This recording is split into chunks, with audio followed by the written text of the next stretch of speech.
Okay, it's 17 minutes past 9 a.m. Good morning and thank you for staying tuned to Udala Radio 104.7 FM. We are saying welcome to today's edition of the Polity, 26th day of March 2026. My name is Franklin Ebuka, and what we do on this very program is to bring you headlines from different newspapers and make analysis on some of the topical development in the polity. So thank you for being there and joining us this very morning. I'm not alone. I'm with Tony Lisambeki on the analysis desk. Good morning, Tony. Good morning to you, Franklin Ebuka. Good morning, Nigerians. Good morning, the good people of Southeast. Good morning, the Anambra. Good morning, Ndonicha Donidu. Good morning, Ndosumohu. Good morning, Ndaraka Ndoro Yibo. The transporters. Good morning, everyone. Different people, personalities, and professionals in different professions. We know we have to start with journalism profession. We also have to acknowledge those in medical, law, engineering, and what have you. Those who do community work, who do work for humanity.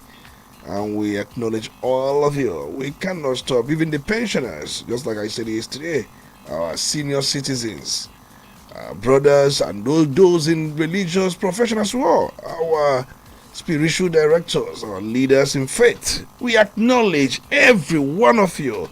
And we also let you know that we're back in the sanctuary to profess the truth. Remember, I said the other time that we are the professors of truth. And that's what we do here. It might not really suit your thoughts or your inclination or your bias or where you are pinching your tent towards. But in any case, we have to tell you the way it is. We thank God Almighty for His mercy, for His grace, for His love, for His benevolence, and at the same time, His blessings every day, every time, every moment, every period. We see His blessings, they manifest in us. We appreciate God for that. We give Him glory and adoration for all He has been doing in our lives. You are welcome. Remember, in this sanctuary, in this altar, expect nothing but the truth. Just sit back and enjoy the program. Okay, so I'm talking about those who do service to humanity, people who do selfless service. Yesterday, I was at an event in Noka. It was an event for those who are involved in fighting gender-based violence. And during the interactions, you get to find out that there are so many people who are putting their money trying to ensure that they get justice for victims of sexual and gender-based violence, because you find out that most of these very victims, they're either poor or their family is poor. And then so when the case comes up, sometimes find out that even for them to come to police station, they'll tell you they don't have money to transport themselves. You'll be the one to do that. When you go to the police needs some money. Police will demand some money from you. You'll still be the one to pay because there's no budget for that. And even when the matter goes to court, if there is need to do any kind of maybe do photocopy or do this or do that, because in some cases they use lawyers who are on pro bono to do this, people still fund these things from their personal money. But sometimes they do get some kind of support from RODA program, which is funded by European Union. And I was not thinking about this thing, that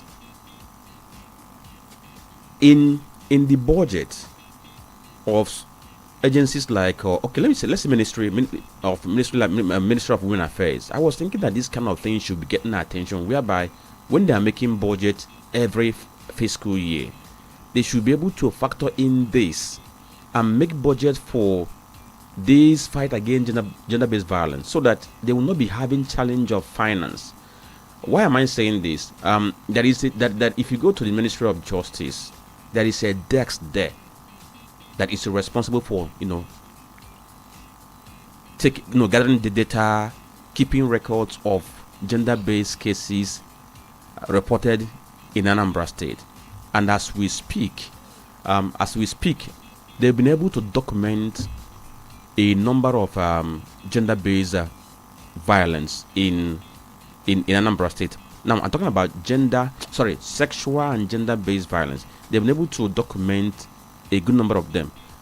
Between February 2025 and now, they've been able to document 205 cases of SGBV, and out of these very 205, they have secured conviction on 23 cases.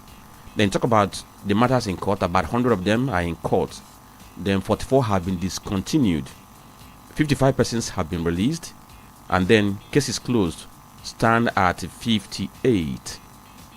That was between February 2025 and now. This is what has been this is what has been documented based on the ones reported. Now that tells you that we have the incidents in Anambra State. So I'm not asking, why can't we make budget at the level of government to be able to take care of the administration of sexual and gender-based violence cases we do have in this very state? Well, it's good that you mentioned this, and that exposed you to what people pass through and what measures are being put in place to stem the tide. When you hear stem the tide, it means to stop something from growing up, or from projecting, stopping something, trying to put a stop. The truth remains that I feel that we've not done enough in the area of gender and sexual violence as we have in Nigeria. We've not done enough.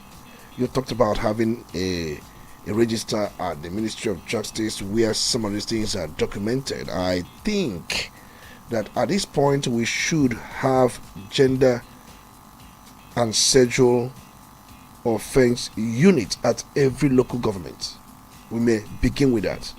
And the Ministry of Women Affairs, because they are entrusted with the responsibility of going for cases like this. They should factor in such, you don't call it unimaginable expenses, but they are within the purview of what is going on in our system. You can't take any matter to the police without police demanding money for one thing or the other. It's not in our climate. That's why I've always cried for state police, local government police. You can't have a centralized policing system that is not well funded. Many of them have to be on the road, collect tolls to take care of their administrative works. Even the money meant for divisional police headquarters, as we are told, sometimes do not get to them. And even if they do, how much is the amount when you relate it to the prevalent economic and issue of naira devaluations? The point I'm trying to make is, one, we should have such units in every local government. And we are people who suffer abuse, who suffer any form of such offenses, as we have mentioned, they should report to the nearest local government. And once that is done, the unit will take it up immediately by interacting with the necessary agencies of government to see to the arrest of whoever that may have inflicted such offense on the person who have reported or who may have reported the incident. And the issue of there we accompany the person to the police where every other thing follows. If that is done this way, it will encourage minors. Many of our minors suffer a lot. Most of these girls, many people don't even understand who is a minor. Anybody up below the age of 18 years is a minor. Many men who are listening to us don't even know that going after a girl of 17, and because ignorance is never an excuse. That's why no matter how big a girl is or how well grown she looks, you must first and foremost demand to know her age. And if she tells you that she is 17 and she will turn 18 in August is still far away. The point remains that she's 17. And if you go in with, or if you go on with anything with her, you have committed grievous offense, because there are so many laws that you are infringing upon. And if the long arm of the law catch up with you, you go in for it. Amaromabru and excuse. You have not, because some of you that will even buy them alcohol, you don't even know it's an offense. You see a girl, you like a girl, let's go drink, and before you know it, you are in a bar with her and you are buying alcohol, And if the parents find out that maybe she has, or the girl has taken alcohol, they will demand to know who bought the alcohol, and before you know, you go in for it. If we have a system that is functioning as we expect, where we have such in different local governments, where parents report such incidents that a man either bought alcohol or started befriending the girl in a way that is unholy in any form, or even tried to rape the girl, or try to assault the person, or molest the person, or harass the person sexually. Many don't even know there are laws against some of these practices, and definitely will go in for it. Okay, we can go on and talk about this, and then it's going to take our time. I must commend NAPTIP for what they are doing. NAPTIP, ROLAC, and then the NGOs who are working with them, even the media who are also working with them, because yesterday, of course, we will also put through again the National Register, National Sexual Offenders Register, which is domiciled within or domiciled with NAPTIP. NAPTIP is the agency that has been given power to implement sexual offenders register based on, I think, Section 44 of VAP law, which has been domesticated by some state. Now, if you want to run some checks, let's say if you want to employ somebody and you want to run check, there's now a platform for you to even run a check to know if that person had at any point in time been accused of a rape or gender-based violence, or if the person had been convicted. Now, if you check the national register now, you see that register now domiciled with an NAPTIP has about 2,310 number of sexual-based violence already recorded. And if you go to the website of an NAPTIP, you will see that. If you want to check and see the names, you also see those names there. They can help you to check all these things. So this is just one of the commentaries this very morning before we get to bring you the headlines we have. Stay with us. We'll be right back.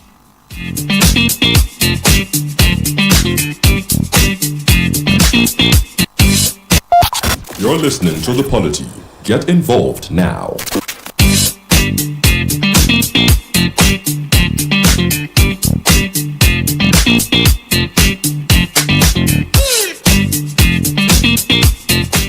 Okay, thank you for staying tuned to the Radio 104.7 FM. You are listening to the Polity. My name is Franklin Ebekanda with Etono Sambeki. Who is on the analysis desk. Let's look at the headlines we have this very morning on the papers. 4 of them: Vanguard, This Day, Guardian, and the Punch newspapers. We'll begin with the headlines on Vanguard. 2027 marking the week comes move to save PDP. The story is on page 5. And it has a rider that says, those working against reconciliation identified, flushed out. Turaki is the one saying so. Marking the ballast stakeholders gave us mandate to reconcile. NWC source. 2027, all 6 geopolitical zones rally behind Tinubu as APC holds congresses. The story is on page 5.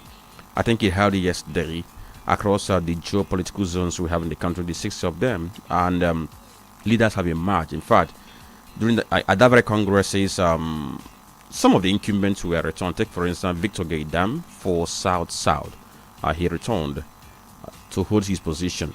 Then other headlines we have on Vanguard newspaper.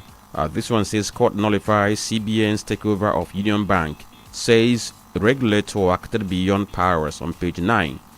Ogun 2021, 11 men, 4 women. Battle to succeed Abiodun on page 11. This one says it's a picture story with a label, Southeast APC Zonal Congress. I think Dr. Ijoma Arojubu was returned at that very Congress, which was held in Enugu yesterday. How US-Iran war drives crude oil prices up by 85%. To $130 per barrel on page 20 of Vanguard. Terrorists ambush troop, kill 9 soldiers, policemen in Kebbi on page 9. It has a rider as gunmen demand 1 billion naira ransom to free Kwara abductees. Middle East crisis, US-Iran offer counter proposals to achieve ceasefire on page 8. Anti-immigration protests, South Africans target Nigerians, others call for stricter border control. on page 6 of Vanguard newspaper. Then on this day, the big story says Turaki PDP leaders on both sides have broken the ice, exploring pathways to peace. You can see that story on page 8 with some riders, says party willing to make sacrifices, bend over, but will field candidates in 2027. Hints they are ready to withdraw all cases, settle out of court. ADC must adopt Northern strategy to challenge Tinubu, Dele Modu wants. You can also see a picture story of the South Zonal Congress of the All Progressive Congress. You see the picture of the likes of Doyoduri of Bayelsa State, the governor. You can also see a picture of Senate President Gospel Abio, Governor Eno of Akwa Ibom, Fubara and Co. Even Monday Obebolo of Edo State. Their pictures are there. Dangote Refinery laments crude shortfall, says Nigeria supplying about 30% of needed volumes. Okay, on page 8 of this day newspaper, court voids CBN takeover of Union Bank. Others bordering statement. Okay, we have to recheck this. Court voids CBN takeover of Union Bank. Others bordering statement. Okay, that's the story. Then it has a rider that says declares Apex Bank's intervention in January 2024 lawful, unconstitutional, ultra-vires. Says stakeholders denied fair hearing, fundamental rights breached. Apex Bank react, says it will obtain CTC for review, reaffirms commitment to rule of law. We cross over to the next paper, which is The Guardian. And Guardian has the big story on page 6. It says concerns as consensus plot robs parties of internal democracy. Travel agencies decry 1 billion naira yearly loss to foreign airline sanctions on page 3. Nigerians borrow to survive as 30% and below 100,000 naira on page 2 of The Guardian. Union Bank status unchanged, says CBN, despite court ruling on page 4. And the other one says NBA show Rebecca over abuse of courtroom etiquette on page 5. 50% of executive project vandalized, abandoned, NDDC laments on page 7. PDP leaders open to peace pact, assure Nigerians of 2027 readiness on page 3. ADC decries rising insecurity, seeks better country on page 25. NSIB condemns alteration of aircraft data recorders by airlines on page 4. Cleric decries terrorist attack on churches, worshippers on page 35. And the last story on the front page of The Guardian says $6 billion capex gap may store higher order output push. $6 billion capex gap may store higher oil output push crude delivery to Dangote on page 6 of the Guardian newspaper. And if you go over to Punch, beside the nameplate, there is a headline there that says Akume Alia feud pushes Benue APC to breaking point on page 3. I don't know why these two men don't want to reconcile, despite the fact that some moves had been made. I know at a point in time, the president made a speech about it, asking the two of them to reconcile for the good of the party in Benue State. Another headline says APC set stage for Saturday convention with zonal elections on page 7. Court upholds $13 million for feature tied to Achimugu on page 18. US-Iran war, FG reopens fuel import. Dangote raised from FX losses on page 2. PDP factions open peace talks as Wike denies split on page 2. It has riders. Warring PDP blocks move toward truce, promise to withdraw court cases. BOT sets up high-powered panel to engage aggrieved members. No faction in PDP insists Wike ahead of convention. Turaki-led NWC says ice broken. Okay, so under headline says UK leads as Nigeria's capital importation hits $6.4 billion US on page 19. 24-year-old Nigerian jailed for life in UK on page 5. KB attack, gunmen kill 9 security officers on page 16. It's only quite a sad one because we learned that these very security operatives, comprising 9 soldiers and 1 policeman, they were responding to a distress call that some bandits were grouping somewhere to attack a community, and they were running to respond, not knowing that these bandits laid an ambush on them. And that was how they got into the thick of things. And nine of them were gunned down. 9 soldiers were gunned down, and the 1 policeman gunned down. That was how we lost these men to the dastardly operations of these very men of the underworld. Quite a sad one there. Okay, so these are the headlines we have this very morning on the front pages of the papers. We're going to begin our analysis, and we are going to start from home. Stay with us.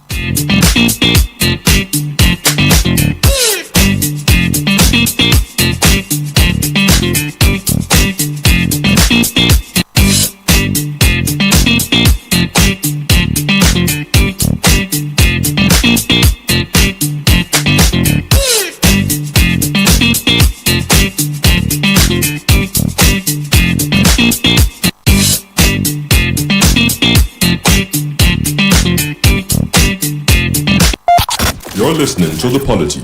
Get involved now.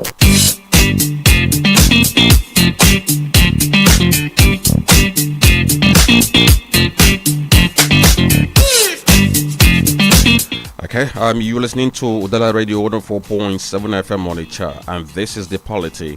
My name is Frank Nebuka, and I'm with Tony Sambeki, who is on the other side for analysis. Okay, so let's begin from home, like I said. Yes, 2 days ago, the Anambra State House of Assembly took a step, aimed at addressing the issue of a sit-at-home using a legal instrument. Now, what am I talking about? The 8th Anambra Assembly on Tuesday passed the Anambra State Market Bill of 2026, and that was passed during plenary. The bill happens to be an executive bill. That means it's coming from the executive. And what does the bill seek to do? It seeks to establish, regulate and manage market across the state. And guess what happened that very Tuesday? It was passed the second reading, third reading, and in fact everything was done that same Tuesday. And according to lawmakers, they did that by invoking section 14 subsection 74A of the House Standing Orders.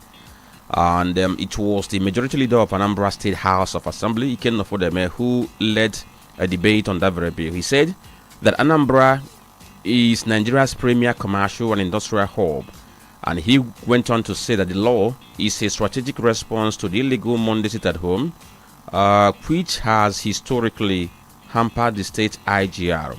Now look at what the law seeks to do. The law officially designates 40 major markets, including Onitsha Main Market, Abuedo Market, Nnewi, Nkwomunze, as areas of significant economic and security interest.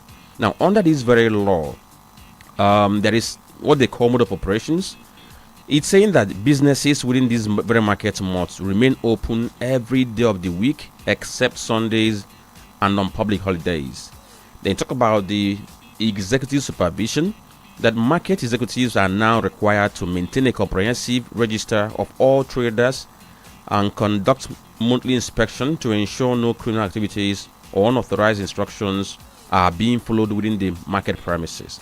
Now, any business owner who complies with any illegal sit-at-home order or takes instructions from any proscribed group faces up to 3 years imprisonment or a fine of 20 million naira. Now, this is where people have been talking about, and they're saying is government, making a foray into an area that it's not supposed to go into. Okay, trying to use a legislation to make traders to begin to trade every day except on Sundays and on public holidays. Tony, what are you thinking about this very development? Well, I know very well that in all of these, we are talking about the new bill, because it's not yet law. It has not been assented to by the governor as It has been passed by the Anambra State House of Assembly. We are told that it is an executive bill. What that means is that it was brought by the state government. Any bills that comes from the state government is called an executive bill. And the House usually give executive bill a kind of acceleration during passage. Now, just like I said earlier on, that law is not made for oppression but for order, protection, and also the common good. When we talk about the need for law, if not for law, society will be orderliness. They will not, in fact, they will not have a structure. There will be anarchy, there will be oppression. Anybody can do anything and get away with it. So the idea of law, according to Thomas Aquinas, I know that he defined law as an ordinance of reason for common good made by him who has care of the community. That is the need for law. I remember this Marcus Tullius Cicero, where he said that the safety of the people shall be the supreme law. Anything that can always project the safety of the people. But when markets are forced shut and livelihoods are threatened, the safety and welfare of the people are already compromised. And this law, the Anambra State Market Bill, attempts to reverse the situation where non-state actors and some people acting in their own interest shut down markets and force people to obey their order and also to obey their command. I'm also looking at it from a modern governance perspective. I remember one Roscoe Pound once described law as a tool of social engineering designed to balance competing interests in society.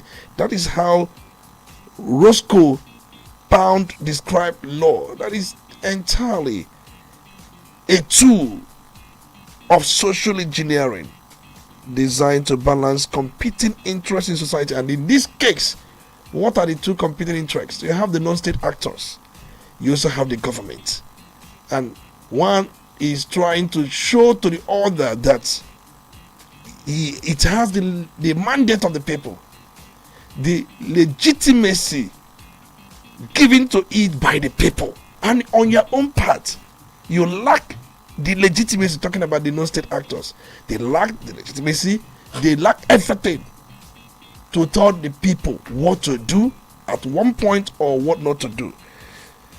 Just as we have seen in the body of the bill, you highlighted some of them anyway, that it's just a market bill 2026. And if you look at that very bill, it's look at how to punish such incessant sit-at-home orders and those who also comply, because any business owner who complies with illegal sit-at-home orders or takes instruction from proscribed groups, non-state actors, faces up to 3 years imprisonment or a fine of 20 million. That is just one. And then if you also look at, just like you pointed out, the legislation extends beyond traditional markets. But even motor parks, private business premises can also be designated as security interest areas by the governor. And this law further mandates that all market developments must strictly adhere to the state physical planning and building control regulations to avoid demolition, talking about those who mount illegal structures and all that. For me, if you don't have order or law in place and comes up to do things the way you want or the way you feel, it becomes governance by whims and caprices. You are not governing based on law. You are governing based on whims and caprices, based on your own inclination, based on your own thoughts. This law now, not law now. This is a bill because It's a as it bill. stands now, it was just passed. Before we can call it law is when the governor must have assented to Yeah, it. exactly. So this very bill now that has been passed, can we say that it's an afterthought of what happened at the main market where people were asking the governor, show us the law? We have laws already, but this one is more direct. Because if you look at what happened at the main market, there are some laws you can. We have market law before now. And for me, this should be either an amendment or a separate law or standalone law. Because the ones we've had before now could be where it is annexed with other issues. This may be a standalone law, but this is more direct. So a kind of is reactionary though. Reactionary in the sense that it seeks to address the recent developments we have seen in the states. One, sit at home, where markets are short, people are forced to comply with the order. We've talked about this severally here. And the order has to do with illegal strike. Of course, we have the Anambra Fiscal Planning Law. That law also establishes certain things that people should not do, and it also covers markets, the fiscal planning law. But in this market bill 2026 or 2026 as we have, it is more direct, more punchy, and in reaction to recent development. And we had the Homeland Security Law of 2025, which was meant to address the issues of fake DBS, fake traditional, call it arbitrators or healers, many of them acting and doing whatever they want to do. And we've seen the effect of that. Because many of them who practice Okite, who practice Ezewanye or Ezemo as it were, these things have been taken care by that very law. And we've seen judgment being rendered using the law. This one is also sequel to such law, Homeland Security Law. And some people may not find this funny, because I know there are people that will say, is that what we need at this point? If you say it's not, because anybody who is in government or driving the governance wheel would identify things he sees as security threats. If he identifies those things that he sees as a security threat to the development of the state, of course he has to bring the whole thing to the attention of the state assembly to see how it can be codified. Most laws we have, that's why their job is full-time job. The most legislators we have in the country, their job is full-time job. What it means that they should make laws to address any negativity in the society. But we are most concerned is that why they are making laws to address negativities in the society, it should not always be applicable to the poor or the talakalawas. It should also be applicable to everybody, because we've not been able to see them make laws to address their own concerns where we've seen profligacy and where we've seen theft, where we've seen sleaze and many malfeasance, as we've seen at the government corridor. Why they are also looking at the ones that will drive development, will drive investment. The idea of this law, let me tell you this. Why I think I support this law, because it will drive investment. No investor, let me repeat, no serious investor will come into a state that shuts its market every Monday. And there is this idea of building Anambra Miss Industrial City somewhere at Ndikeliong. And you can't build such industrial city and tell people who are already in Lagos, Ogun State,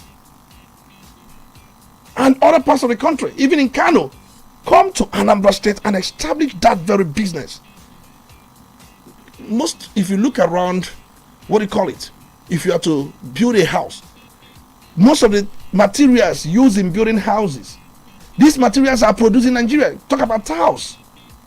Talk about cement. Talk about plumbing materials. If you go to Ogun State, I've been there. I saw what our brothers, the kind of gigantic firms and manufacturing industries our brothers have in Ogun State. These ceramic plates, everything, plumbing, even the issue of wire, cables, they are in Ogun State and Lagos State.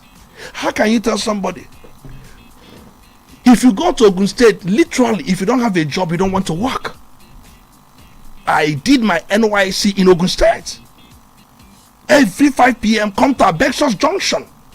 You will see truck ferrying workers from you see them. Who are these people? They're mostly Yorubas.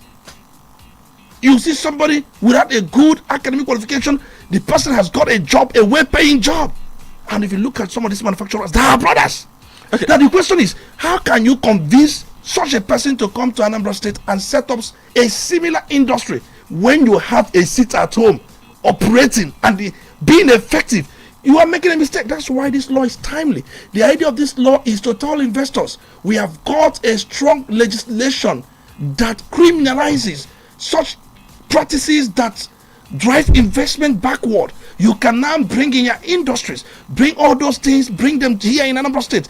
That there is Anambra Miss Industrial City that is being modeled by the government to spring around that Orumba axis, that we make Anambra State one of the industrial hubs in the country.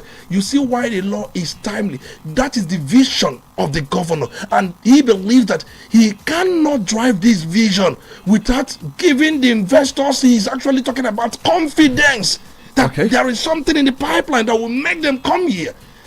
All right. You see how timely it is. So this law is for the establishment, regulation, and management of markets, and for connected purposes. Simply called Anambra State Market Bill 2026. We told you it was passed on Tuesday, and if you look at this very bill, it has designated a total of 39 markets in Anambra State as markets of significant economic and security interest.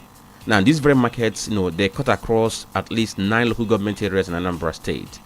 But somehow they are grouped into, 7, like Agwata 1, Oka 1. But I'm just going to mention a few of these very markets. I'll mention a few of them.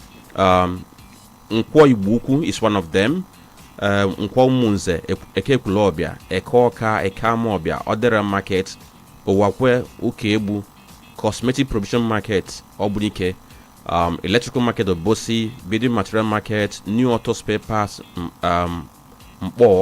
new motor tire market, main market, Mbuko Bosi, Naspa Newi, Abedu market. Mentioned then, you talk about Obaro main market is also there, electronics market Obaro, fruit and the vegetable market, Abada International Market Onitsha, main market. These are some of them, Ose, Okwodo and Co. So they have been classified. They've been put in a class where government has interest, and they can now decide what happens there. And definitely, when you mean government have interest, these markets have been designated as markets of economic interest. Economic interest. Let me say this thing. I was at building material the other day. I saw somebody dealing on plywood. I asked the person, please, where do you people get these plywoods? The person told me that the manufacturing firm for these plywoods, because I thought these things are imported. The person told me no, they are not imported. That is somewhere in Benin City. Benin City, that is Edo State. That the Chinese built that industry in Edo State, and they now go to Edo State to bring these goods down to building. And I asked the person, what stops these Chinese that built this gigantic firm in Edo State, what stopped them from building this in Anambra State? Or say nobody had here. That is issue of security related matters, sit at home and all that. That's what the person told me. The person don't even know who was actually asking him the questions. I felt so bad that they will go to Benin to bring in most of these products down here. If these products were done in Anambra State, it will become more cheaper. because the cost of transportation from Benin is also added up. And also ask those who are into upholstery, furniture, where do you people get these materials? They tell me Lagos, Ogun. I said, why are these people not building these things here? You travel all this while to bring they say that they don't travel, they place order, they will do well bill. Even if you place order and well bill is done, it's too transportation cost. I feel so bad because I have so much passion for Anambra State. Look at the markets that can easily distribute this product. Look at markets where people converge to buy these things, and it happens that they travel outside the market to get some states that don't even have the kind of markets we have here. You see why we need to start changing the narrative. We need most of these companies to be here in Anambra State. If they are here, there will be more distributors. Okay, so Tony, quickly before we get to leave this, I'm just trying to emphasize on this because this bill, I see it being signed by the governor anytime from now, and once it is signed, it becomes operational. And what that means is that if government comes to the market and finds out that you are not at your shop, they can rely on this very law to try you. Now look at this very section. Section 9, subsection 1A and B of the law provide that any owner or proprietor of a business who gives effect to any sit-at-home order imposed by any person or group of persons without any lawful excuse takes instruction as to when it will open or close his business, commits an offense, and is liable upon conviction to an imprisonment for a term not exceeding 3 years, or to a fine of not more than 20 million naira or both. Now, people will tell you that the law is meant for the society to ensure law and order and what have you not. So if you're making law, you should be able to make a law that is going to serve the interest of society. But if you look at how this law was made, first reading, second and third on the same day and passed, under normal circumstances, if you're going to pass this kind of law, you're supposed to have your public hearing. But there was nothing like that for people to have their input, either to criticize or to applaud. But the House just did that on its own. How democratic is this process? There is a provision in our legislative houses that they can pass. I've seen many laws passed within a day. During the time of P2B in Anambra State, the issue of anti-kidnapping law was passed the same day. People were not given a space to come and make them, because for government it was an emergency law. An emergency law needed immediately to address certain developments. That anti-kidnapping law of Anambra State under P2B was passed the same day. I think there are other laws. There are other emergency laws that were passed the same day, and we've seen that in National Assembly. We've seen that in most countries. Whenever there is need to arrest, it could be what you call it, epidemic, it could be natural disaster, it could be anything that has to do with security threat or emergency.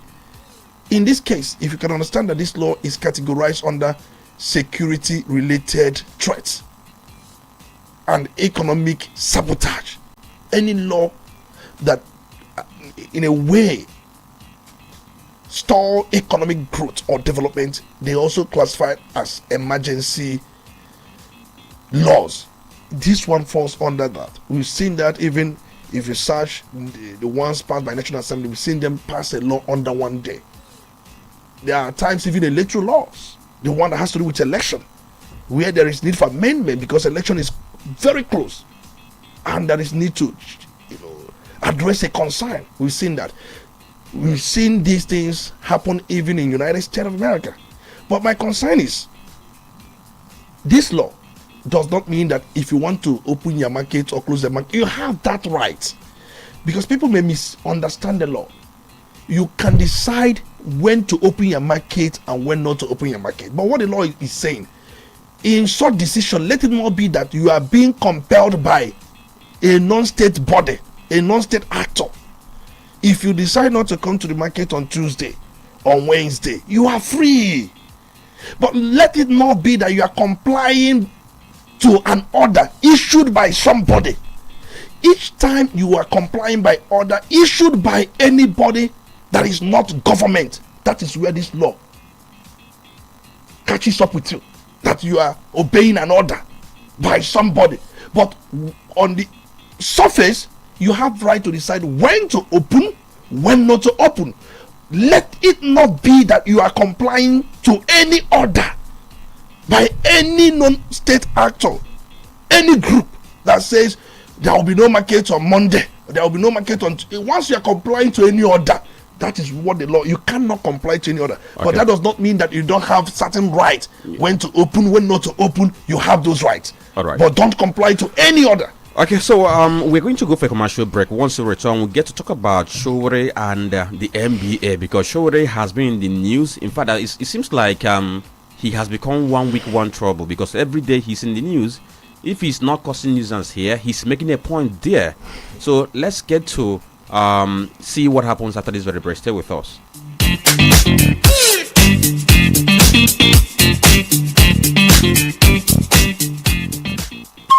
Udala Radio, 104.7 FM.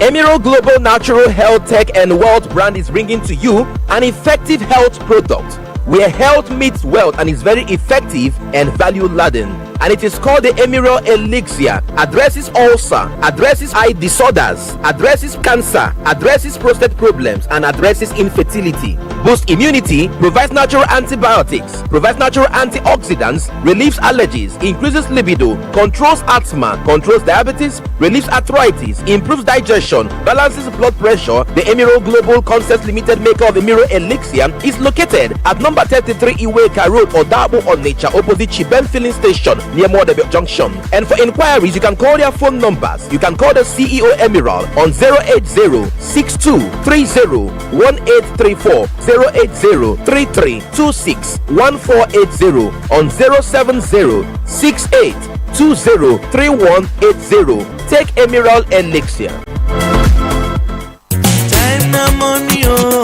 Onitsha, the business people. Now our own way be this to say thank you for 1 solid year of community broadcasting. Udala Radio don't clock 1 year this March. And now we dey celebrate all the hardworking businesses where they keep this city moving. For the whole month of March, see a special anniversary awoof. Buy 2, get 1 free. You hear them well. Advert, airtime or program slot. When you buy 2, we go dash you 1 extra free. More airtime, more visibility, more customers, and you no go pay extra kobo. Whether na shop you get, school, clinic, restaurant, or any brand where they grow. Now your chance with this to make all of Onitsha hear about that your business. But make you move sharp. This offer go last only till 31st March 2026. Our anniversary month. Terms and conditions apply. For booking and inquiry, I beg make you call our marketing desk now for 0803-350-4206. Or you fit come our office for the heart of Onitsha for number 5 Okono Street, DMGS Roundabout, Onitsha. You fit call for 0803-350-4206, or you fit visit for number 5 Okono Street, DMGS Roundabout, Onitsha. No forget the number, no forget the address. Udala Radio, seriously authentic, proudly 1 year with you.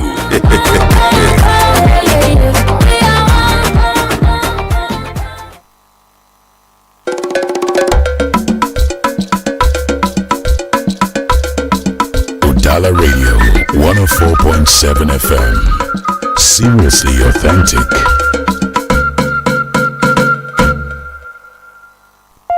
You're listening to The Polity. Get involved now.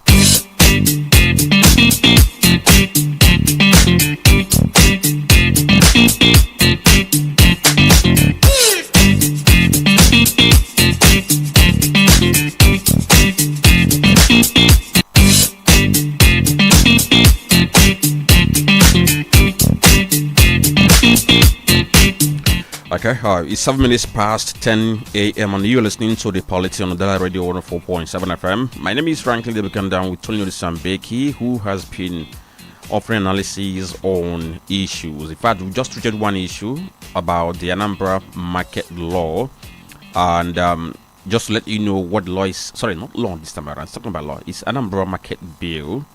And as we speak now, it has not been assented to, because even this very morning I asked for a copy of it, And I was told to hold on until after the governor has signed, and then we can then get a soft copy of that very law so that you get to know more about the content of that very bill. So let's cross over to what is happening between Showore and the NBA. NBA is Nigerian Bar Association. 2 days ago, Showore was in the news because of the altercation he had with a lawyer who is a senior advocate of Nigeria. And this happened inside the courtroom. And we saw in the video, we saw how he was exchanging words with the son. You know, the son was telling him that courtroom was not meant for the kind of thing he wanted to do. Whatever he wanted to do, he should take it outside. And Showore, you know, he let loose his cannon. Likewise with people who were with him. And they had a field day. And at the end of the day, NBA issued a statement condemning what Showore did. Also yesterday, a judge also made a statement in respect to that very incident while he was sitting on the matter, trying to say that courtroom is a sacred place. It's not somewhere where you go to stage a press conference or do whatever you like. But Showore has responded saying that he did not attempt to stage a press conference inside courtroom. So we are hearing different things from different quarters. But let's look at the action of Showore and put it on its merit. Did he act within the ambit of his fundamental human rights as a Nigerian, or he went, or he went haywire, you know, going ultra vires and then trying to disrupt the serenity of the court? Well, if you ask whether he acted within his rights as enshrined in the Constitution or any other law, or he went haywire to do what he did, but then he has denied what he's being accused. The senior advocate of Nigeria was accusing him of trying to grant or road press commentary or do his media campaign in the courtroom. But Showore said that was not the case. Because I wasn't there, I wouldn't say if it was a case or it was not a case. Okay, can we listen to this a bit? Okay. And then we continue with this very conversation, so that we'll be able to have a snippet of what happened at that very place. Okay. Between Showore and the son in question. So let's see.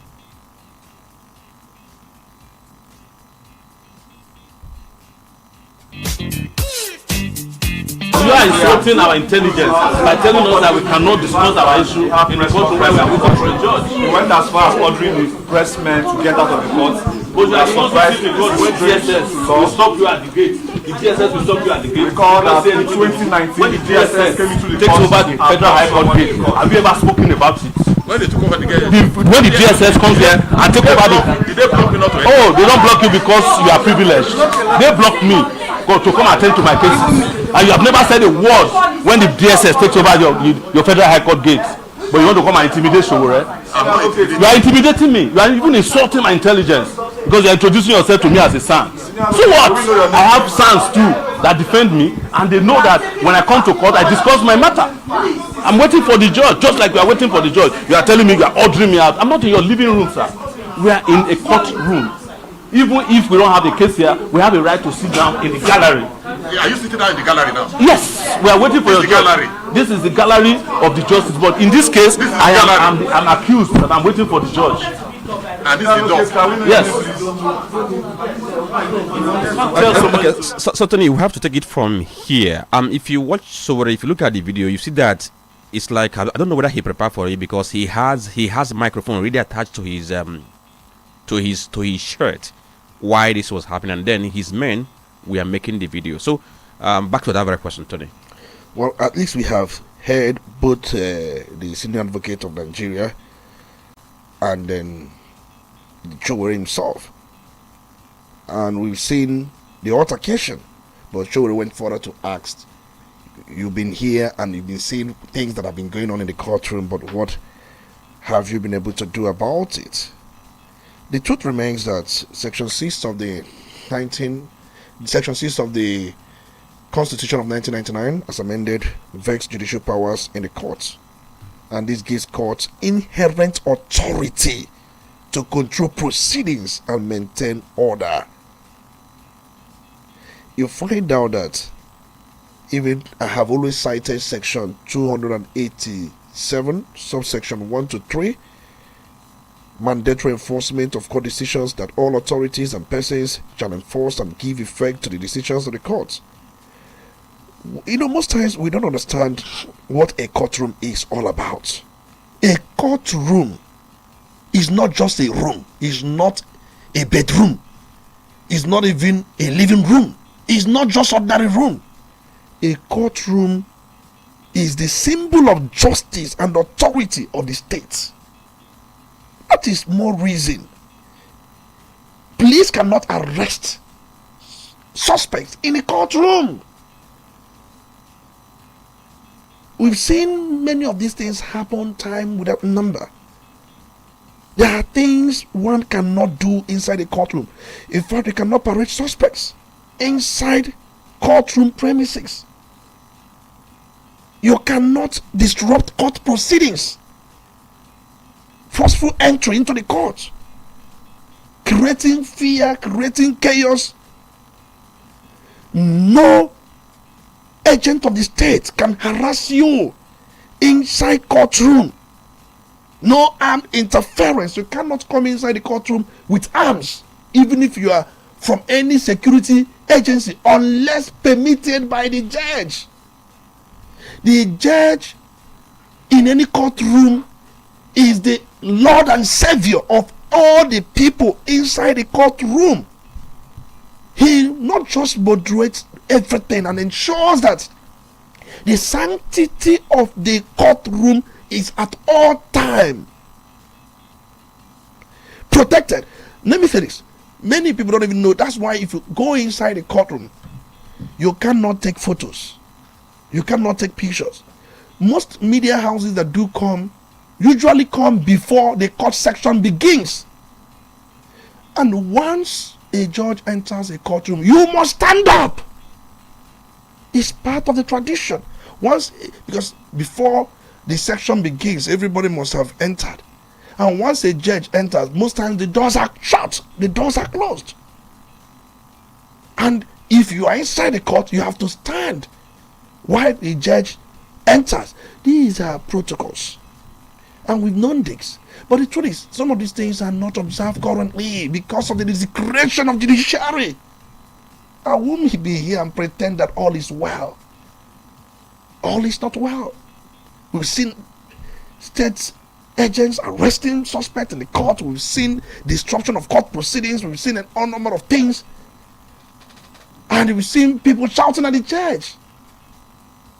These things are not done. And let me say this, most times, if you disrespect a judge, he has power to send you to prison, but he must first and foremost hear from you. There was a day I was talking about this, because there are judges that will threaten you that if you hear them from you, you are going straight to the prison. And I said, no, it is not in the interest of rule of law. One of the cardinal principles of rule of law is fair hearing. You must give the person who is seen to have, even if you catch the person in the act, you must also hear from the person. And that's why many superior courts have invalidated judgments, especially when the other party was not accorded fair hearing, was not heard from. That's why I said the judge has powers, because I explained some of these things the other time we were talking about anything concerning the court. But the truth remains that the Nigerian Bar Association, remember, they came into this. They came into this, and they said he breached courtroom decorum. Of course, that's what I said. Now, Showore has denied that, saying that he did not do anything. Okay, let's make it clearer now, because if you go through the whole statement released by the NBA, NBA stated that he was planning to organize a press conference inside the courtroom, and that was why NBA condemned the saying, you do not do that inside courtroom. But Showore has said that he wasn't in any way planning to organize press conference. Rather, he came for his matter, and he was told that the judge was not available, so he decided to go and wait. So he was asked to wait for the judge. He decided to go into the courtroom. So while he was there, some journalists approached him for for comment on certain issues, and he granted. That was how the son Musbao, intervened. So looking at what he did, can we say that what he did was out of order when you talk about decorum and the sanctity of the courtroom? One, the judge was not on seat. That is one, established. And courtrooms, even when judges are not on seat, are not places you grant interviews. But you also have to query the approach of the senior advocate of Nigeria. You don't harass somebody because you are a son. If the son had politely told you, please, you don't do this here. You are not a lawyer. You don't do this. Please, you can go outside. There are places you can do these things. I bet you there will never be an altercation. Probably he came to impose his superiority as senior advocate of Nigerian children. And children fired back. Most times you may want to correct something good, but the manner at which you are making such it is important, because if you want to correct me in an impolite manner, I will never listen to you. The worst is that Kyochowere's case is not out of complete order. One, he's not a lawyer. Secondly, he may not have known that you don't grant interviews inside the courtroom, and all he needed was somebody polite enough to tell him, please, you can use outside. No, Tony, is Showore a content creator now? Is he becoming a nuisance, or he's doing his activism? Why am I asking this?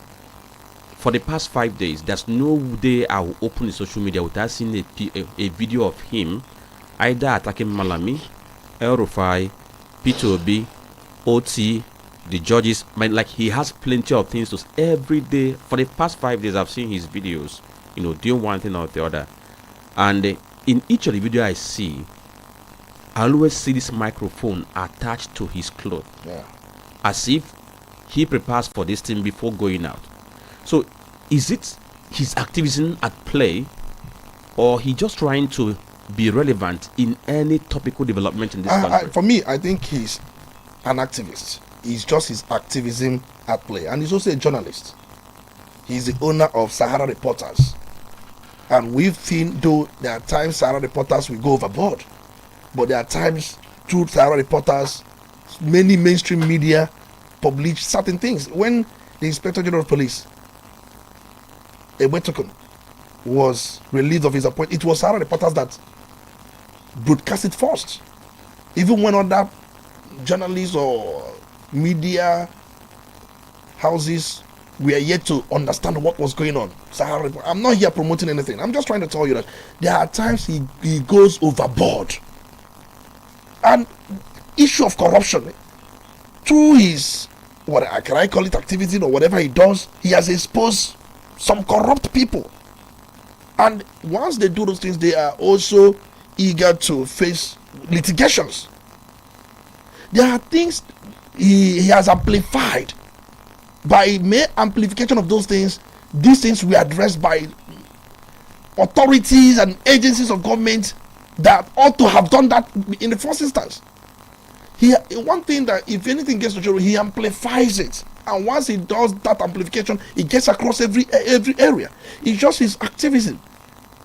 If you take away some of the things he is doing, possibly nobody will be on the other side. And I have said it many times that democracy thrives when you have opposition.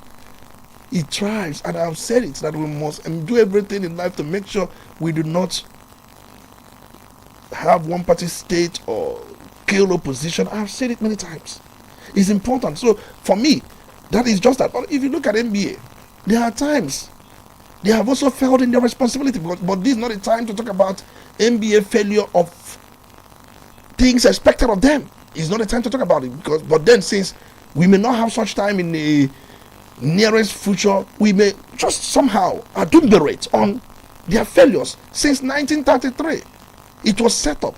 A man born that's when NBA, the different Lego organizations in Nigeria that were before now independent under colonial Nigeria, they were put together in 1933. We've seen that one of their key mandates to promote rule of law, to engender reforms that will bring justice. And there are so many things. How have they been faring in all these things? Apart from what we've seen. And it's not about issuing press statements. I've seen most times the only thing they do is to issue a press statement, and it ends at that. Nothing happens. I've seen the American Bar Association. In fact, in America, it is a voluntary organization, more like. Not every lawyer is compelled to be a member of American Bar Association. If you decide to be, you can. Here in Nigeria, there are 3 times you have a lawyer, you have a solicitor, you also have a barrister. Many Nigerians don't even understand the difference. But we know very well that for you to be a barrister, you must first and foremost be a lawyer. For you to be a solicitor, you must first and foremost be a lawyer. And for you to be a barrister, you must also argue cases in court. And for you to be a solicitor, you appoint a first point of contact for clients who prepare cases and all. See, but there are other jurisdictions where these things are fragmented. I'm not going to talk about that. The key thing I want to say here is this: let us at all time do that we have been called to do. Let everybody, situations where they are marching, they are seen lawyers shouting at each other during court proceedings. I've seen them. These are lawyers, trained lawyers, and they are amplifying that of Joweri. Okay, so Tony, let's quickly delve into this issue of APC, because APC is going to have its national convention scheduled for March 27 to 28. That's from tomorrow, and it's going to last till Saturday. And from what we gathered, everything seems to have been put in place. I talked about the zonal congresses that were held yesterday. For the Southeast, Dr. Ijomar Adojobu, he emerged to continue. And then for South, Victor Gaidon, an ally of Mieson Wike, emerged for South.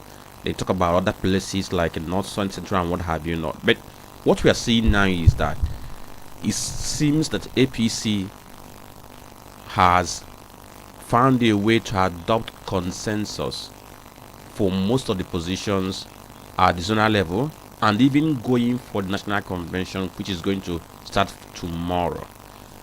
The question people have been asking is, this consensus, how well does it help to amplify and deepen internal democracy?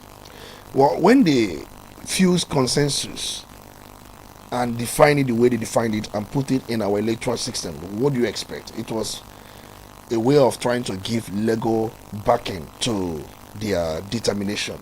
They control both houses.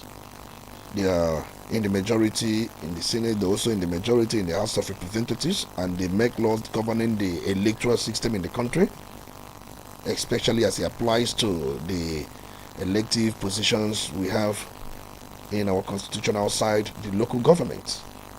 Now, I know very well that I'm going to toe this path. For them, it will be much more easier for the hierarchy of the APC to decide who goes where and then who will not be there, as the case is, as it were.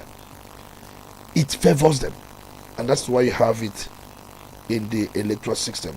It had been there anyway. Consensus has always been there because we have always had 3 methods: consensus, direct, and indirect. But now they have removed indirect, leaving consensus and direct. But they fortified it more. They added more life to that consensus. They animated it more. So that's the point I'm trying to make. So it's expected that they are going to do that part. And for them, it is their own making and well applied. They are using consensus to decide who's going to be this. They are going to have elective convention, and we're going to see some of the party leaders will be returned unopposed. Now, consensus. Do you see the national chairman and the secretary, talking about Professor Nentawa Yewada and Bashiru, returning as party chairman and secretary respectively?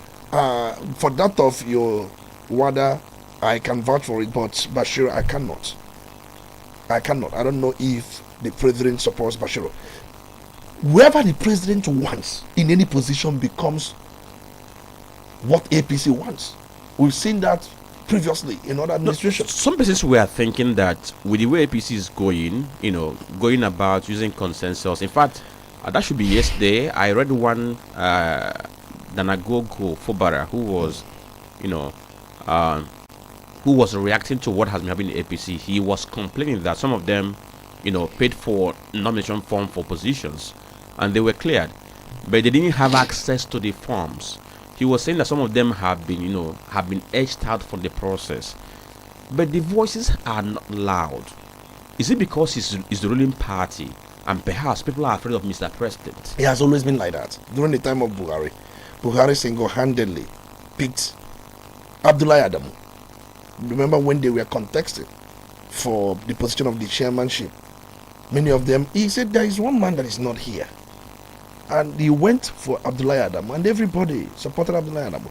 Whoever the president support, and most times some of these things are done and schemed in a way that the president wants it. Some of these things are done and fashioned in a way Mr. President wants them to be fashioned. It's a case of whatever Mr. President fashions, you don't fashion anything against what Mr. President fashions, or you don't do anything against what Mr. President wants. It is always, do you know why most ruling parties don't have issue of internal fraction, conflict, and order? Because of Mr. President. You want to contest or you want to fight the president, your file will be open, your records will be open. Have you forgotten that EFCC can also open your records? Have you forgotten that ICPC can also open your records? Have you forgotten that police can also open your records? Many of them are aware of some of these things. That is why they will not want any problem. If you are in a not just good book, if Mr. President wants you, you just respect the whole thing and pray that they give you your own. But the most you could do is to leave the party and join another party.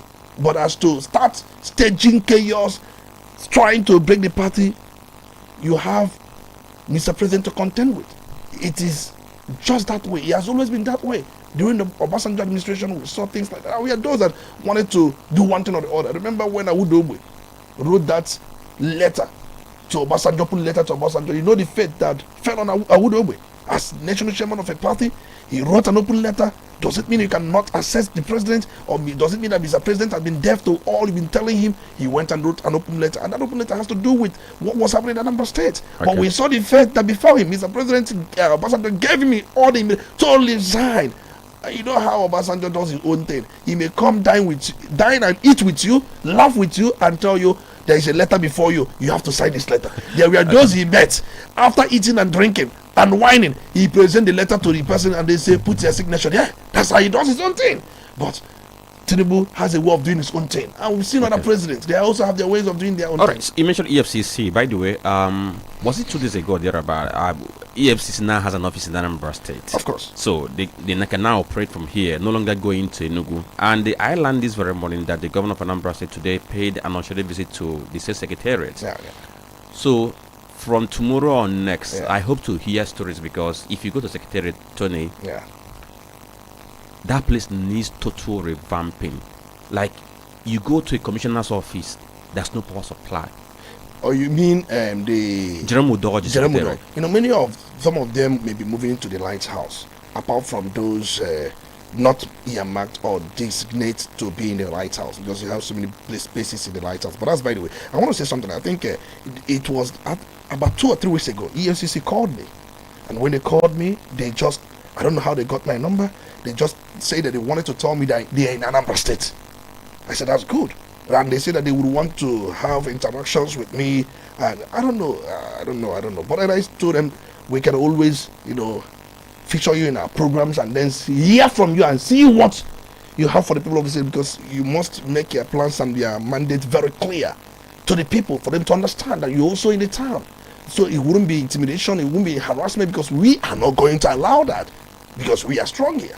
If you are coming, you have to come to do your work. But if you are coming to intimidate, to harass, to do all manner of things we usually hear in most places in the country, we amplify it here. We will not allow it here. Okay. But when it comes to your work, we will cooperate with you and make sure you fulfill your constitutional mandate. Even when EFCC is not in our constitution, the law establishing EFCC. And then for a second, please, when I say that MBA, that is the American Bar Association, is voluntary, I don't mean it is a voluntary organization. What I mean is that not all the lawyers in US are mandated to be in American Bar Association. You can opt not to be a member of American Bar Association. But in Nigeria, once you are called to Nigerian Bar, you are compelled to be a member of the Nigerian Bar Association. Also in United States of America, of course, there are about 140,000 of them in the country, and about 28 plus branches nationwide. Of course, we can also. All right. So let's go for this very commercial break. Get ready. Once we are back from that, we'll take your reactions from the phone lines and also on our Facebook page. Stay with us.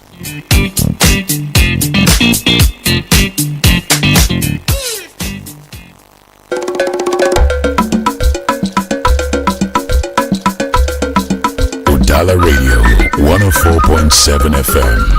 Seriously authentic. Quality bread, Wendy's bread. For your family breakfast, Wendy's bread. Wendy's bread. Mama, papa, they like Wendy's bread.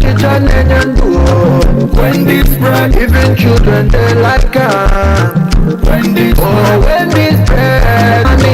Wendy's bread. Get it better, tasty, we go sweet your belly. Wendy's bread. Wendy's your bachichama. Wendy's bread. Wendy's bread, tasty bread. You can contact us on our official address, Second Business Park, Enugu Road, GRA, beside Misha, Anambra State. We also have another branch at St. Michael Plaza at Tandy Road. Also contact us on 070-1149-1571. Wendy's bread, your tasty bread. Wendy's bread. nnukwu mmọnwụ abatago n'ọgbọ, nnukwu ijele nọ n'ọgbọ. Kedu ife anyị na-ekwu maka ya? It is the Curenza Curative Herbal Capsule, a product of SmartPay Global Concept Limited. It is a powerful herbal formula crafted to support your immune system and overall wellness. 100% natural with ultra advanced immune support. The natural power which enables your body to fight chronic diseases. It also looks at digestive disorders. Curenza na afu maka ulcer, addresses arthritis, diabetes, cancer, kidney and liver issues, asthma, malaria, typhoid, heart diseases, hepatitis, sickle cell anemia, cholesterol, addresses colon issues, obesity and cardiovascular diseases. It is for total body detoxification, and it also addresses poor blood circulation. For more information and distributorship, you can kindly visit our office at Obebuleze Plaza, number 154 Oka Road by Ado Girls Bus Stop, opposite Anyama Cooking Gas Station, Onitsha. To become a distributor of this powerful product, Yabundi Cholibu Distributors Maka Owu Nkanka or Curenza. Visit the office at Obebuleze Plaza, number 154 Oka Road by Ado Girls Bus Stop, opposite Anyama Cooking Gas Station, Onitsha, or call the phone number 080-6075-2900. 080-6075-2900. It is the Curenza Herbs and it is in your land.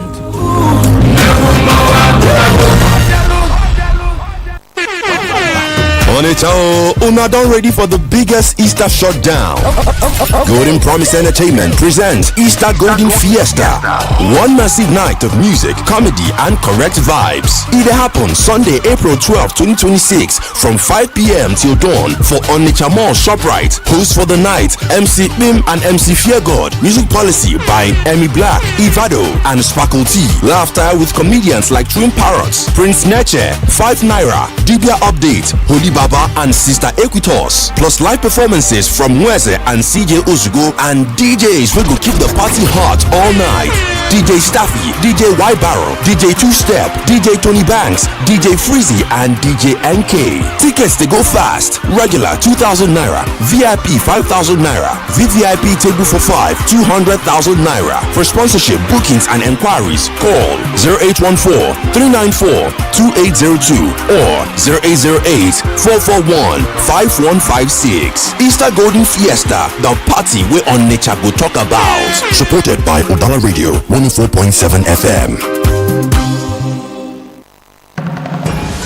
Are you tired of living with pain, stress, or sleepless nights? It is time to experience true healing the natural way at Dr. Lilong Wellness Center. At Dr. Lilong Wellness Center, we combine traditional Chinese medicine TCM, physiotherapy, and massage therapy to help your body heal, relax, and recover naturally. Whether it is stroke, arthritis, insomnia, prostatitis, or high cholesterol, our expert therapists are here to guide you towards a healthier, pain-free life. From full body massage to sub-health therapy, we bring balance and vitality back to your system because at Dr. Lilong Wellness Center, your wellness is our priority. Visit us today at number 18 Angel Toby Street, Toby's bus stop opposite Church Gate Pharmacy, Maryland Estate, Oyolo 33 or call 0806 075 2900.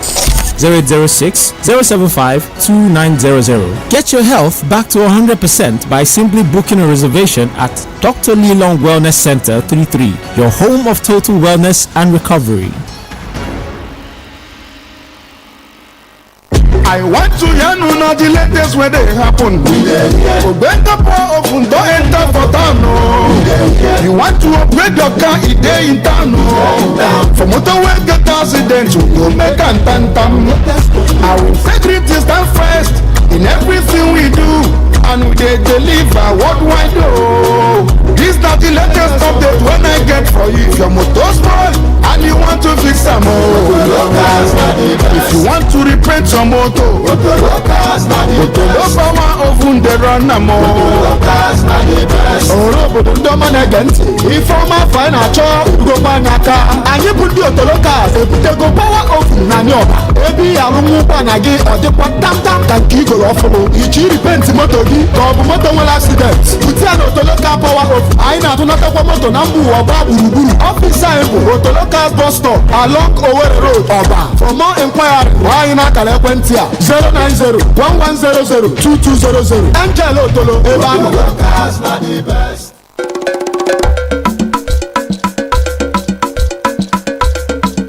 Udala Radio 104.7 FM. Seriously authentic. You're listening to The Polity. Get involved.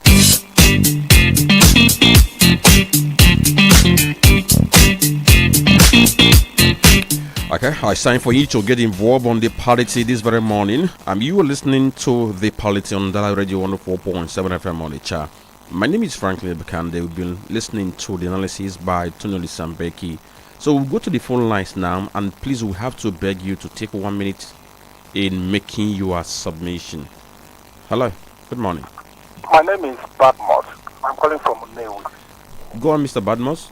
I want to talk about the bill because the last time I checked, it is only an executive bill that will come up in a day, they pass it in a day. When such thing happens, it's the executive bill.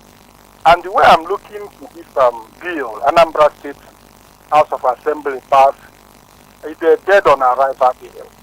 Because I don't see how they will enforce it, how they will tell somebody who is selling Gary and Maggi to pay 20 million naira.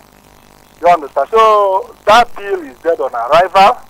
So we are waiting for how they will do the bill. Then finally, I want to ask Tony, those companies that are situated in Ogun State, were they there before sit at home started or after the sit at home? Because I also want to know if there is any company that have moved out of Southeast to Ogun State or to any part of Nigeria because of sit at home. And I also want to know if there is any multinational company that are in Southeast before the sit at home. Thank you. Okay, all right, okay. Thank you. Okay, just please, just hold on. We'll get to that. Hello, good morning. Good morning. Yes, good morning. Your name? Franklin.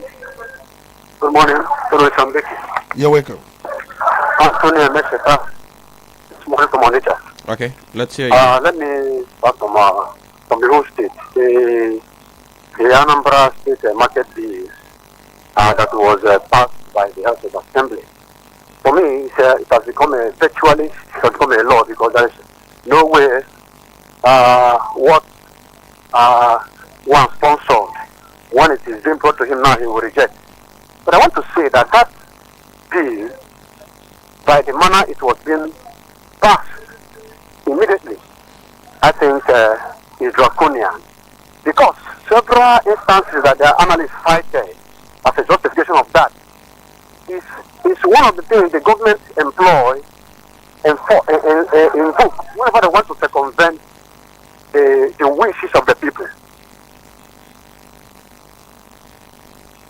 you still there? Okay, sorry about that. 0803-221-6973 or 0803-827-6694. Good morning. Hello, good morning. Yes. Honorable Speaker Antonio Bisambek, You're welcome. my fellow parliamentarians and listeners all over the world, good morning. All. I am going so Elon. My speaker, I want to talk on the new law by the Anambra State government. If we can tell ourselves the truth in this state, my speaker, it's true that there are non-state actors enforcing sit at home, but if we will tell ourselves the truth, 90% of Anambrarians are sitting at home on their own. If you like, make inquiry.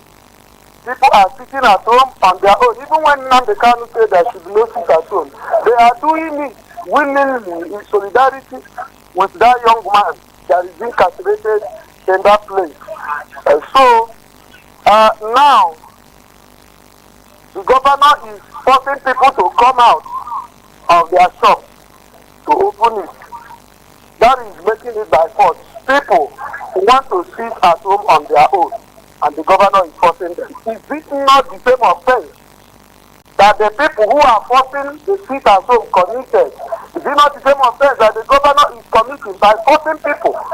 If you want to believe what I'm saying now, come to Mbuko Obosi. All right, please summarize. Security. People are coming out, not because of the non-state actors, but because governor is forcing them. Because there is no security. Come to Mbuko Obosi now, you don't see any security man here. Thank you. All right. Okay. Thank you. 0803-221-6973 or 0803-827-6694. Good morning. Okay. Hello. Thank you. Yes. Franklin, this is Monday. Nonsense. Okay, Good morning. Go on. Baby. You're welcome. This law, this market law, whatever they call it, to me, I'm seeing it as an affront on the people. Because it's very clear in the Constitution. The law that gives me my right is a national law. And when a law made by the National Assembly conflicts any law made by any state assembly, the law made by any state assembly becomes null and void. And I was listening to you, Mr. Speaker Tony Mbeki, when you were trying to talk about my right. I'm using myself as an example. You didn't tell me, actually, how this can be defined. If I didn't come to market on Monday, whether I do that by deciding to close my shop and stay at home, or whatever. So, I don't know how this will be defined in that law. That if somebody comes to my shop on Monday, and I'm not in my shop, how will people know, or the government know, that I decided on my own to close my shop, or was I persuaded by the non-state actors to do that? So the law should be very clear to define this. Good enough that Franklin have said that a copy of the law is not available to him. But when it finally comes to you, Franklin, this very critical area should be examined thoroughly so that I will know when my rights have been trampled upon or not. Okay. Good morning. All right. Good morning. Thank you for your comment. Maybe by the time Tommy begins to respond to the questions and the concerns, we'll be able to reiterate what the provision is based on the excerpt we have for now. Hello. Good morning. Hello, good morning. Yes. Your name? This is Akamer. Akameron, go on. Yeah, I'm calling from Fegi. Go on, Akameron. I want to react on this new law on the businessmen or market. I want to say something because one of the callers has asked the question I wanted to ask. I want to ask that question. You know, my speaker was talking to us, telling us that he went to Ogun, he went to this place, he went to that place, and that producing those things over there. I want to ask him, those companies, are they there? Did they, leave Anambra State to go there to produce those products? Or are they there before? You understand? Let him answer that question to us. And that's what I want to say. The government wants to, if you leave these people on their own, ask them to come out. Don't force people. You will discover that many people are doing that on their own, voluntarily. They're not doing it because of insecurity or thereabouts. They just want to do it because of that man that was there suffering for us, trying to, bring peace in this part of this country. All right, thank you. That's the reason why they are there. So telling us that we must be coming out, I don't think it's just a fighting on our human rights. All right, thank you. Thank you. Maybe we'll take one more call, and then we get to go to our Facebook page to take some reactions there, because I have seen that we have a good number of messages on that very Facebook page. So, Tony, I think let's address. I think we should get ready to address the question, but let's try this very call. Hello. Good morning. Hello. Good morning. Good morning. Your name? I'm Franklin. Good morning. It's Anthony Meteka. I'm calling from Onitsha. Okay, go on. 1 minute, please. I was cut off the last time. I don't know whether it's not here. Quickly, on the Anambra State market fee that we started 2 weeks ago, the manner in which it was passed and the lacuna in that bill shows it is draconian. Why do I say so? This is a bill that borders on public importance, and the government did not deem it fit to conduct a public hearing.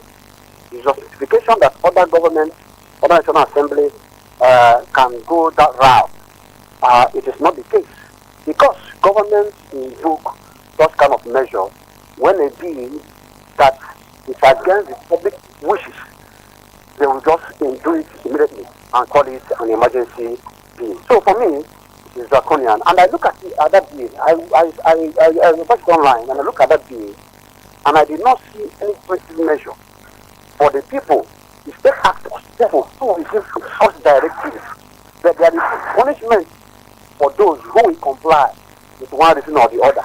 So many are not comply with that order because of fear or threat. All right. But there is no policy measure in that bill for those who issue such directives for people to comply. So for me, it is a ploy to circumvent the wish of people. I think I want to advise that such bill should be revisited, because for me it is draconian. No policy hearing was had about it, because the government knew that the people cannot approve such. It's a way. All right. Thank you. Thank you, Anthony. Thank you, Anthony. So, Tony, we have to address this since now before we get to the social media, so that if there are posts that are somehow related to the questions asked, we might be able to skip them. But before then, let me make reference to this very section again, section 42 A, B, C, D, and subsection 3 of this very law. It says that it frowns at any attempt by any trader or market to comply with directive by any group of persons proscribed by law or court in Nigeria, or traders and markets that appear to be giving effect to or complying with any sit-at-home order imposed by any person or group of persons, or market that appear to be used for any criminal activities, amongst others. So when you now talk about what the law is looking at, if you look at section 9(1) A and B, it now says it provides that any owner or proprietor of a business who gives effect to any sit-at-home order imposed by any person or group of persons without any lawful excuse, lawful excuse. Without any lawful excuse. Very important. Takes instructions as to when it will open or close his business, commit an offense, and is liable upon conviction to an imprisonment for a term not exceeding 3 years, or to a fine of not more than 20 million naira, or both. So, Tony, I think there are a lot of questions. I don't know where I will begin, but then let me begin anywhere, because we may not cover all the questions. Somebody asked some of the companies we have in the Ogun, as I cited, Lagos, Benin City, were they there because of sit-at-home or not? And then during my analysis, probably maybe I was too fast, and I have had this problem most times after speaking. People may not understand the angles. I don't come from one angle. I come from many angles, and many who do not listen to other angles will pick on one angle that may not suit what they thought anyway. But the truth is, during my analysis, I said most of these companies are being wooed. They are being attracted to come here and establish the same thing in Anambra State. But sit at home is a stumbling block. We are not there. I can't say they were there because of sit at home. And probably the Chinese one for plywood, I was told, I don't know, it has not been too long, it cited it there. You can't have your major distributors in Southeast and possibly cite such industry in Benin City, even when you are being wooed. Obviously, no investor goes in where there is a threat, security threat, because his investment will go. What if they begin this sit at home enforcement and burn up that place? His investment will just go like that? There are those who may not want to cite businesses in Anambra State because of sit at home. That one is there. But I wouldn't say because they were cited there was as a result of sit at home. But there are attempts to bring them in Anambra State. The government is building Anambra State mixed industrial city, industrial hub, somewhere in Orumba. And the government is talking about building the second airport that will drive investment, and you are doing it at home. That is one. Then secondly, somebody asked, how would this new law be enforced? We've seen local government chairmen, mayors, we've seen state authorities going on Mondays to shops. If your shop is closed, it will be sealed by the government. The person will be asked to come to court. Charges will be preferred against you based on locking up your shop. Just as you read, Franklin, except with lawful excuses. Whatever excuse you give for not opening your shop a particular Monday must be lawful. You must procure evidence. If maybe you went to hospital or you went for anything, that made you not to, you have to procure the evidence. That is what, or provide the evidence as the case may be.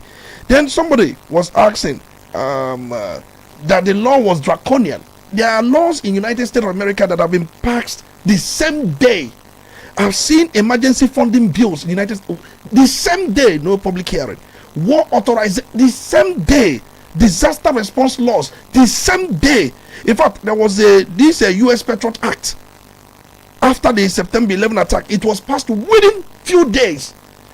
You find out that government respond to certain things based on emergency associated with it. If you call, let me come in here. Okay.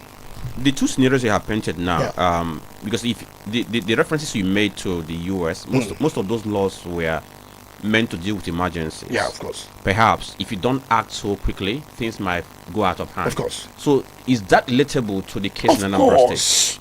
We've lost so much. We need to act immediately. Many people don't even understand that this issue of sit at home, as we call it, is a security threat, not just to businesses, but to movement, but to association, and its enforcement is purely a security threat, and it is purely emergency. Let me also say this. Somebody was saying that I might have my right in the constitution, whatever law made by Anambra State, to the extent of inconsistency with the constitution, is null and void. Let my brother read section 45 of the constitution. Section 45 of the constitution tells you you don't have absolute rights. The rights are not absolute. That's what the section 45 is talking about. Under section 45, they can be restricted only by law in the interest of public safety. Is this law, the market bill made by the Anambra State, is it in the interest of public safety? The answer is yes. It can be restricted in the interest of public order, national security, public health.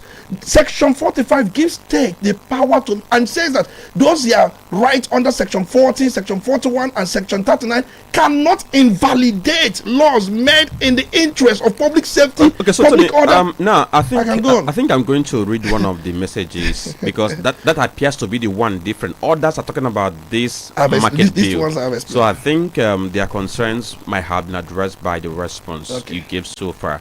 So Dr. Misimo Lebra from Ore says there is an Igbo that says rather than a wonderful masquerade for dancing on a stage, let it dance badly out of stage. A discerning leader will easily know when people are laughing with him or laughing at him. Such a leader, if he is wise, should leave the stage before the vision fades out. A word they say is enough for the wise. Ichie Billions, I've seen your question. I think Tony has responded to the questions you have there. Walter Prince, on the same thing, he's asking how is going to identify. So it's in line with what has been addressed. Norbert Ucho Koye, the wise wisdom, Eke Gonas, Anyaji Gabriel, Amara Michael, Chike Nathan Akwobi, Sebastian Igwe, Christian Onyedekwa, Ifenu Paul, Mazinwore Chikwadorosinachi, and Francisca Chukuma Odiegu, Mastope, Norbert Uche, and others. Okay, I think I mentioned all of them because some of them came back to drop comments like twice. So I think that is the program today. Perhaps if we have time tomorrow, we might also brush a little on this very law, but it might no longer be on this platform. Maybe take it to another platform so that we can address it from the point of the people who passed the bill. I think, frankly, you are quite right. Most times, if I go to Lagos or Ogun, I've been there, I've stayed in Ogun. Just like I said, I did my NYC in Ogun. I stayed for 1 good year. And if you come to that very place, industries everywhere, I will keep asking this question. So the Ogun is Ogun. Say, when it comes to citing an industry, there are lots of factors. Yes. Nearness to raw materials, exactly, conducive environment, true. And then talk about the market and the port, the Lagos ports. Exactly. So there are so many factors to consider. Now, let me address one of these factors. Good, you mentioned them. Inciting of industry. I did, in fact, basic commerce will tell you factors you consider before citing an industry. You mentioned a few of them, but you also look at the market.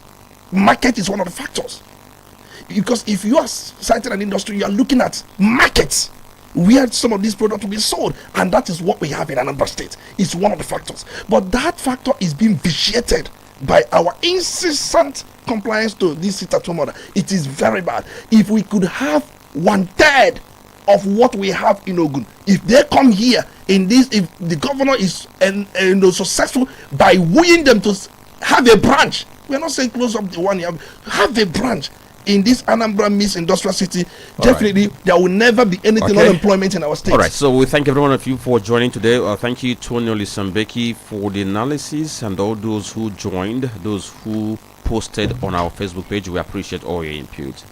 Thank you all for listening. And at this point in time, I have to take a bow. Good morning. My name is Franklin Ebuka.